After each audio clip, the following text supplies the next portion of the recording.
ফটিয়ে ৩১০ বস্তা ভারতীয় চিনি জব্দ করছি থানা পুলিশে। এ সময় ৩ জনের আটক করা হয়।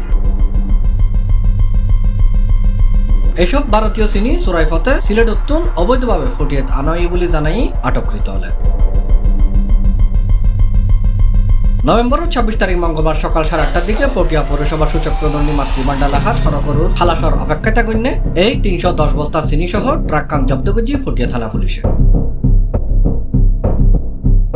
আর এই ঘটনায় আটককৃত ললিত বোয়ালখালী উপজেলার হরলডাঙ্গা ইউনিয়নের মোহাম্মদ হোসেনের ফোয়া মোহাম্মদ রহমতুল্লাহ, পটিয়া উপজেলার দক্ষিণ বুরসি ইউনিয়নের খানমোহন এলাহাত ফজলুল্লাহর ফোয়া রেজাউল হক, সিলেট জেলার শাহফরান থানার খাদিমনগর ইউনিয়নের আবুল মিয়ার ফোয়া রাগ চালক মোহাম্মদ রুবেল আহমদ। তারা ৩ জনেরই ঘটনাস্থলত আটক করা হয়।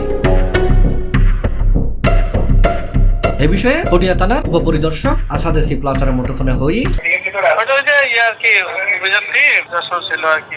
অভিযান করে ভারত থেকে যে শুল্ক পাঠিয়ে দিয়ে যে চিনি গুলো আসে না, সুরাই চিনি, এটা সিলেট থেকে নিয়ে আসছিল আর কি। তো আপনার ওই যে মাতৃভান্ডারের একটু আগে এটা আনলোড করার জন্য এরা এখানে অবস্থান নিয়েছিল, পরে পুলিশ এখান থেকে উদ্ধার করছে আর কি। আসামি কোর্টে পাঠাইছে।